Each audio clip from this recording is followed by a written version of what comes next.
अस्सलाम वालेकुम मेरे लवली यूट्यूबर फैमिली, कैसे हैं आप सब लोग। उम्मीद करती हूँ खैरियत से होंगे। इसी तरह खुश रहा कीजिए। अगर आप लोग घर में खुश रहेंगे तो आपके घर का माहौल बना रहेगा। तो चलिए दोस्तों, आप लोगों ने तो कल का ब्लॉग देख ही लिया, तो फाइनली हम लोग यहाँ से निकल रहे हैं बाज़ार की तरफ। मैंने इनसे कहा कि हम थोड़ी सी यहाँ पे शॉपिंग कर लेते हैं, बच्चों के लिए कुछ कपड़े वगैरह ख़रीद लेते हैं। यहाँ से हुबली बहुत दूर है और बारिशों का भी मौसम चल रहा है। दिख रहे कितनी ख़राब और तूफ़ानी हवाएं चल रही है, इसीलिए मैंने फिर से एक दिन वीडियो नहीं डाला। उस वक्त बहुत तेज़ बारिश हो रही थी और सारे नेटवर्क चले गए थे और पूरा मेरा जो सेल है और इनका सेल है सारे कुछ बंद पड़ चुके थे, तो इसीलिए मैंने वो ब्लॉग नहीं डाला। तो मैं आज डाल रही हूँ। यहाँ से हम लोग देखिए इस रास्ते से जा रहे हैं वापस अपने गांव जाने से पहले मैंने सोचा कि कुछ शॉपिंग कर लीजिए। तो मैंने हस्बैंड से कहा मैंने कि थोड़ा बाज़ार घूमेंगे, तो वहाँ पर तो सारा बाज़ार खाली था, तो बस एक मॉल खुला हुआ था। तो मैंने कहा तो चलिए वहाँ पर जाकर मॉल की शूटिंग भी कर लेते हैं और इसी तरह से लवली व्यूअर्स के लिए कुछ नया लाते हैं। तो चलिए शुरू करते हैं आज का ब्लॉग। तो स्वागत है आप सभी लोगों का, आप सभी लोगों को मेरे चैनल प्यारा दस्तरखान में मैं खुशामदीद कहती हूँ। दोस्तों, बताती चलूँ कि कल मैंने जो बातें कही थी बहुत ही अफसरदा थी मेरे लिए कि आप लोग शायद ही किसी की ज़िंदगी के बारे में जानने के लिए ये यूट्यूब चलाना या किसी और तरह से बातें ज़ाहिर करना सही नहीं होता, लेकिन जो ज़िंदगी में चल रहा होता वही बातें बतानी होती हैं। मेरे हस्बैंड के मुतालिबा मैं ये बात कह रही हूँ कि वो बहुत नादान है, मासूम है। लोग उनकी अच्छाई का फ़ायदा बड़ी ही आसानी से उठा लेते हैं। ये किस लिए मैं कह रही हूँ, ये तकरीबन 4 साल पहले की बात है, 4 या 5 साल पहले की बात है जब शुरुआत हुई थी। ये हमारे हस्बैंड जो अभी काम कर रहे हैं यहाँ पर जो दुकान में अब वो भटक रहे हैं, तो पहले ऐसे नहीं भटका करते थे रोज़ी के लिए। तो दोस्तों बताती चलूँ कि मेरे हस्बैंड देखिए बच्चों को वहाँ से इशारा कर रहे हैं, तो चलो चलते हैं यहाँ से। तो मैं भी कह रही हूँ कि चलो जल्दी, मुझे और भी ज़्यादा दूसरे काम हैं, मुझे घर भी पहुँचना है, शाम हो चली है। तो हम लोग वहाँ से निकल गए। तो शॉपिंग मॉल में हम लोग जाकर शॉपिंग की मैं आगे दिखाती हूँ आप लोग। तो मैं बता रही थी कि तकरीबन 5 साल पीछे की बात है ये छोटे से इंजीनियर हुआ करते थे। इंजीनियर मतलब लोगों के छोटे मोटे घर यानी बिल्डिंगें, जैसे 5 लाख 6 लाख 10 लाख 25 लाख इस तरह के बिल्डिंगें बांध कर देते थे। यहाँ पर तकरीबन 50,000 या 1 लाख तो मुनाफा बचता ही है एक साल का। पूरा 1 साल तक हमें अपने ही खर्चे पर घर चलाना होता है और 1 साल के बाद हमें जो मुनाफा मिलता है वो हमारा होता है। लेकिन हमारे साथ लोगों ने ऐसा किया तो मुनाफा तो दूर की बात, वो लोग हमारा हक मार कर खा जाते थे। देखिए किसी 4 साल पीछे हमने एक शख्स का घर बांध के दिया था, जो बिल्डिंग है, कहा जाए कि उसने इमारत वो हमारे करों को सजाई है। हाँ सच कह रही हूँ, वो इतना बड़ा कमीना है, उसके लिए मेरे दिल से इतनी हाई निकलती है, क्योंकि हमारी बर्बादी का कारण बस वो एक इंसान है जिसने इन्होंने उसका घर बांध के दिया था। हाँ, वो शख्स बहुत ही कमीना किस्म का इंसान है। अल्लाह उसे शायद जहन्नुम में भी जगह ना दे, और शुरुआत हो चुकी है, क्योंकि वो हमारा हक मार कर खाया हुआ है। उसकी वजह से मुझे अपना घर बार बेचना पड़ा, मुझे सब कुछ बेचना पड़ा, मेरे शोहर का मुझे साथ देना पड़ा। उसने सिर्फ मेरे शोहर का ही हक नहीं मार खाया, दरअसल मेरा और मेरे बच्चों का भी पेट मार कर खाया है। और उसके बच्चों के लिए उसने छत तो बना ली, लेकिन वो हमारी मैयतों पर उसने छत बना ली।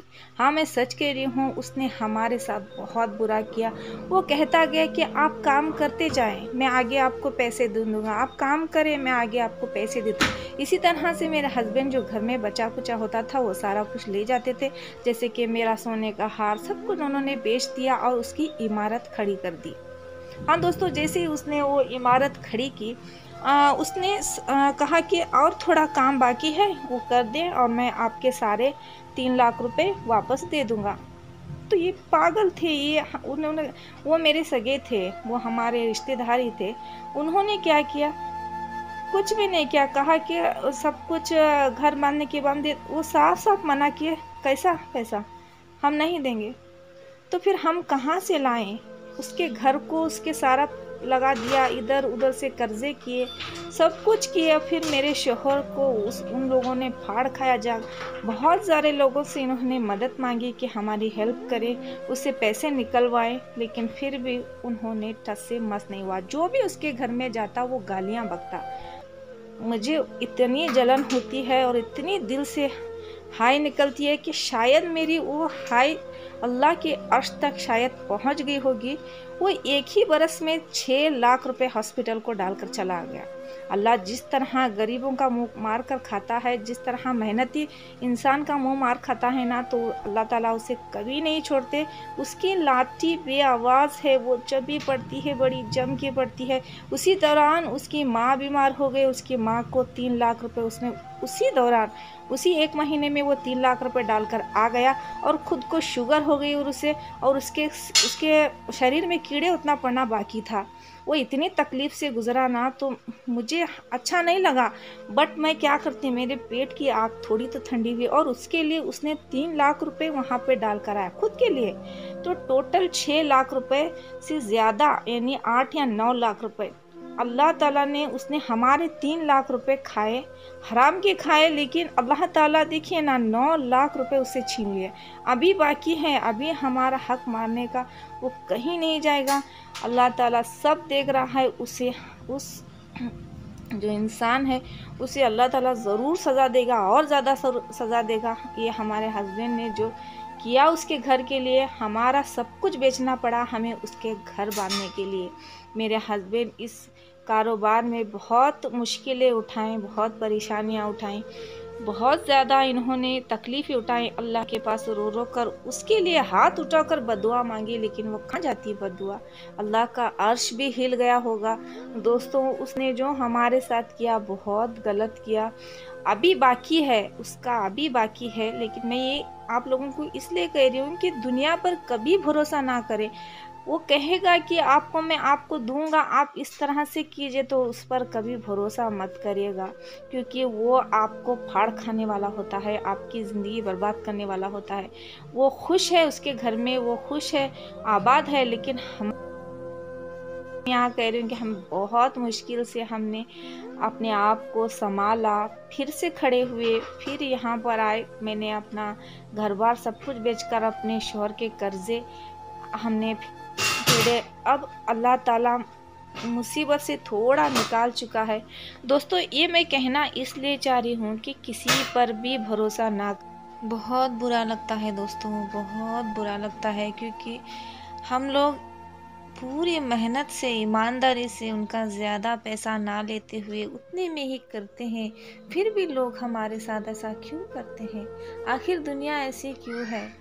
दुनिया अगर गरीबों का भी सोचती, या दुनिया अगर मेहनती का भी सोचती, तो आज कोई भी इस हालात में नहीं होता। अल्लाह के लिए किसी का भी हक मार कर ना खाए, क्योंकि अल्लाह का अर्श हिल जाता है जब भी किसी के साथ नाइंसाफ़ी होती है, और जब भी किसी का दिल टूटता है, और जब भी किसी के दिल से हाय निकलती है।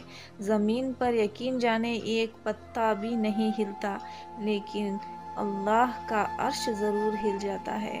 अल्लाह कहता है कि मेरा हक मार कर खाएंगे तो मैं उसे माफ़ कर दूंगा, लेकिन मेरे बंदों का हक अगर ज़ाया हो गया, मैं उसे कभी माफ़ नहीं करूँगा। और हम भी उस इंसान को माफ़ नहीं करेंगे जो हमारे बर्बादी का कारण बना। उसी की वजह से आज हम लोग किराए के मकान में हैं। मेरा भी एक मकान था, लेकिन मेरे हस्बैंड की वजह से, मेरे शोहर से ज़्यादा मुझे कोई भी चीज़ कीमती नहीं है। ना मेरा सोना, ना मेरा घर बार, ना मेरा कुछ भी। जो सोने चांदी की चीज़ें होती हैं वो कुछ भी नहीं, मैंने उनके लिए सब कुर्बान कर दिया। वो भी हमारे लिए ही सब कुछ करते हैं। उन्होंने भी हमारे ब्राइट फ्यूचर के लिए ही वो काम किया था। लेकिन लोग अच्छे नहीं होते दोस्तों, लोग बिल्कुल भी अच्छे नहीं होते। बस पैसा पैसा पैसा, सिर्फ पैसा नज़र आता है किसी ईमानदार इंसान का, उसकी मेहनत नज़र नहीं आती। ये किसी का भी बुरा नहीं चाहते। जब से मैं इनसे शादी करके आई हूँ, तब से मैं इस इंसान का दिल देख रहा हूँ। खुदा की कसम खाकर कहती हूँ मैं कि आज तक मैंने इन जैसे अच्छे दिल वाले का कभी भी किसी का दिल नहीं देखा। ये दूसरों के बारे में भी अच्छा सोचते हैं, खुद अगर भूखे रह जाएं दूसरे भूखे ना रहे, ये ऐसा सोचते हैं। अपनों के लिए बहुत ज़्यादा सोचते हैं लेकिन अपने ही इन्हें गलत समझ बैठते हैं। क्यों ऐसा इंसान के साथ होता है? देखिए मेरा बेटा, आप मेरे टेंशन की बातों में मेरे बेटे का एंजॉयमेंट ही मैंने दिखाना भूल गई। देखिए हम लोग यहाँ पर शॉपिंग के लिए आए थे। क्या करें दोस्तों, बस दिल की भड़ास में किसके सामने निकालूं? किसी के सामने नहीं निकाल सकती। बस आप लोग ही हैं मेरा सहारा, आप लोग ही हमारे चैनल को आगे बढ़ाएंगे तो शायद मैं अपनी शोहर की थोड़ी सी परेशानी कम कर सकूं। यही एक इरादा है मेरा। लोग कहते हैं कि मैंने यूं ही चैनल बना दिया, बस मस्ती मजाक में चैनल बना दिया तो मेरा वीडियो वायरल हो गया और मेरा चैनल बढ़ने लगा। नहीं दोस्तों, मैं यूं ही यहाँ पर चैनल नहीं बनाई हूँ। मुझे इससे कुछ हासिल होगा इसलिए मैंने ये बनाया है। आप लोगों से बस एक ही दरख्वास्त है कि प्लीज़ मेरी रिक्वेस्ट को एक्सेप्ट कर ले और मेरे वीडियोस को लाइक और शेयर अपने फ्रेंड्स के साथ ज़रूर करें, ताकि मैं अपने शोहर का हाथ बटा सकूं, उनकी मुसीबतों में उनका कंधा बनकर चलूं। एक वो कहे, कुछ औरतें क्या होती हैं, खुशियों में अपने शोहर का साथ भरपूर दे देती हैं। ऐसा ना करें मेरी प्यारी बहनों, दुख में भी उनका साथ दे। असल औरत और असल वाइफ वही होती है जो हस्बैंड के हर दुख में उसका साथ दे। सुख में ना सही, सुख में उसके पैसों का ख्याल रखे, वो कहाँ खर्च कर रहा है, क्या कर रहा है, उसका हिसाब किताब रखे। यूँ इस तरह से बेवकूफ़ी जैसी ज़िंदगी जिस तरह मैंने गुजारी है वो वैसी ज़िंदगी अपना गुजारें। अपना पैसों का, अपने माल दौलत का हिसाब रखे, क्योंकि औरत की जो बात होती है उसमें बरकत होती है।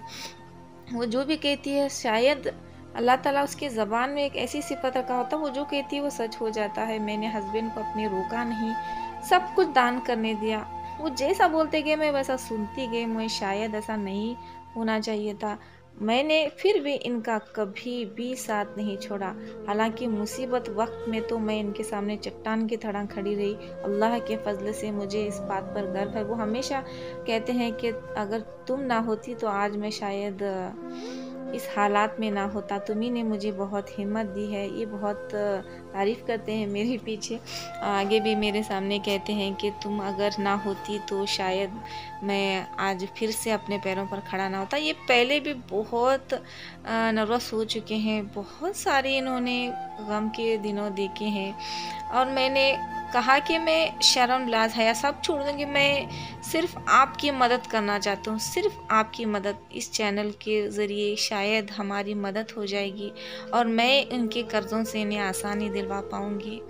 ये बहुत परेशान हो चले थे तो मैंने इन्हें हिम्मत दी कि मैं हमेशा आपके साथ हूँ। किसी के सामने ये बयान नहीं करूँगी, लेकिन आप लोग मेरी फैमिली हो और आप लोगों से मैं उम्मीद नहीं करूँगी तो कहाँ जाऊँगी दोस्तों बताती चलूँ कि किसी का गम में अगर साथ दें तो अल्लाह ताला आपके गम में भी आपका साथ देगा, कभी साथ नहीं छोड़ेगा। तो नाज़रीन, मेरे गम में आप लोग भी भावनाओं में शायद बह चुके हैं। अगर आप लोगों को मेरा कोई भी वीडियोस पसंद आती हों तो प्लीज़ लाइक शेयर सब्सक्राइब ज़रूर कर लें। मैं आगे भी इनकी ज़िंदगी के बारे में कि इन्होंने कितना स्ट्रगल किया है अपनी लाइफ में, अपने बच्चों के लिए, आप घर के लिए कितना स्ट्रगल कर रहे हैं, ये सब मैं आगे ज़रूर बताऊंगी। हमने खुशखबरी आपको लास्ट में मैं एक दूंगी, क्योंकि हमने फाइनली एक जगह ख़रीद ली है, अपना एक घर बांधेंगे वहाँ पे, क्योंकि यहाँ पर किराया दिन ब दिन देखिए कितने सारे चीज़ें थे, कितनी खूबसूरत है। आप देखिए, एंजॉय कीजिए और साथ में मेरी बातों में भी शरीक कीजिए, क्योंकि मेरा दिल शायद थोड़ा सा हल्का हो जाए। मुझे कोई ज़रूरत नहीं थी कि ये सब करने की, बट अल्लाह के फ़ज़ल से मुझे एक यूट्यूब चैनल मिला है और शुक्र करती हूँ मैं उस रब का कि आप लोगों भी मेरा बहुत सपोर्ट करें। बहुत अच्छे लोग हैं आप लोग, बहुत प्यारे लोग हैं और अल्लाह आपके माल और दौलत में इसी तरह से बरकत दे। तो मैं कह रही थी कि हमारा सपोर्ट ज़रूर किया करे दोस्तों, क्योंकि हमें बहुत ज़्यादा ज़रूरत है। तो मैं घर के बारे में कह रही थी, तो अब जगह तो ले ली, अब उस पर घर कैसे तामीर करें, बस यही परेशानी है वो चली है हमारी। उस इंसान का मैं नाम तो यहाँ नहीं ले सकती क्योंकि अल्लाह के दरबार में उसका नाम रजिस्टर है। तो फिर ब्लॉग कैसा लगा मुझे कमेंट करके ज़रूर बताएं। तो मिलती हूँ अगले वीडियो में, तब तक के लिए अपना ख्याल रखिए। अल्लाह हाफ़िज़।